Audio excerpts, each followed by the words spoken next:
Mis queridos estudiantes, os brindo mi cordial saludo. Como podéis ver, hoy me encuentro nuevamente de visita en el Teatro Municipal de Iquique.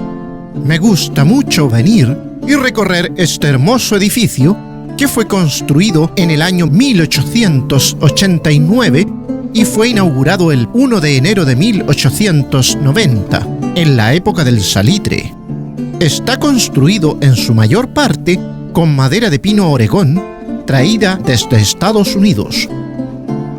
Desde este bello lugar nos ocuparemos de la teleclase de hoy, que trata del análisis y producción de textos orales.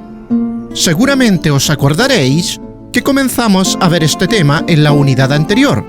En aquella oportunidad relaté al profesor Stein un texto oral de mi participación en la batalla de Lepanto. Recordemos ese momento. Aquella vez se enfrentó la armada turca con la Liga Santa, formada por barcos de España, Venecia y los estados pontificios. Esta batalla tuvo lugar en las costas de Grecia. Fueron momentos muy difíciles. Los gritos de los combatientes, los tiros disparados por las armas, el fuego, el humo. Grande era la confusión, grande el temor y también grande la esperanza. ¿Os acordabais? Pues bien, además, definimos lo que eran los textos orales y cómo se clasificaban, como lo vemos en las siguientes imágenes. El texto oral es una narración que se comunica a otros por medio del lenguaje hablado. Pueden ser de dos tipos. Espontáneos. Contar una noticia que te haya llamado la atención, contar un hecho de tu vida, etc. No espontáneos. Aquellos que tienen una preparación, tales como los debates, las entrevistas y las conferencias. También vimos algunas otras características de este tipo de textos, tales como estas. El texto oral es interactivo. Las funciones de emisor y receptor se pueden ir alternando. Se apoya en la comunicación no verbal, o sea, también son muy importantes los gestos, el volumen y tono de voz utilizado. Lo más probable es que cuando tengamos que analizar un texto oral, lo haremos a partir de escuchar audio grabado o ver una entrevista u otros. Os recomiendo tener siempre a mano un cuaderno o bloc de notas para que podáis tomar apuntes y así registrar los distintos elementos, el lenguaje utilizado, el tipo de texto oral, etc. Así como también para hacer un resumen de lo escuchado, para comparar información y, algo que es muy importante, fundamentar una opinión sobre el texto oral analizado. Si nos acostumbramos a escuchar y analizar, será de gran ayuda al momento de tener que producir vuestros propios textos orales. Ya hemos hablado en otras ocasiones de la importancia y los beneficios de la creación, y es algo que podemos cultivar y desarrollar.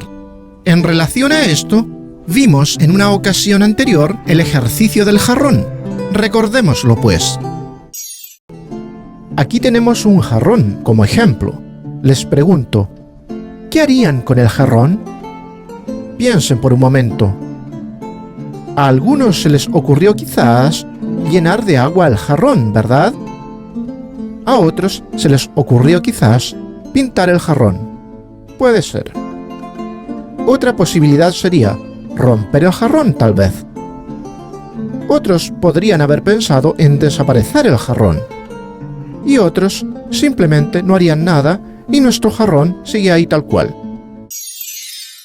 El jarrón representa cualquier objeto que situemos en nuestra mente, el cual incluso podemos dibujar o representar gráficamente para ayudar a concentrarnos en él y hacernos las preguntas o pensar en las acciones que ya propusimos. De esta manera podemos hacer surgir poco a poco nuestro texto. Como se trata finalmente de textos orales, debemos tener en cuenta que, al momento de presentarlo, se utiliza el lenguaje no verbal y el lenguaje paraverbal. El lenguaje no verbal son los gestos que hacemos mientras hablamos, cómo nos paramos, la forma en que miramos. En cambio, el lenguaje paraverbal es la forma en que manejamos nuestra voz, el volumen, la entonación, etc. etc. Estimados estudiantes, corresponde ahora que vosotros sigáis perfeccionando y profundizando estos temas guiados por vuestro profesor o profesora.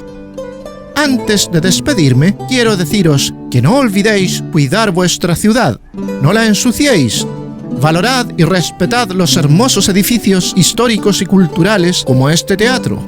Sed siempre honestos.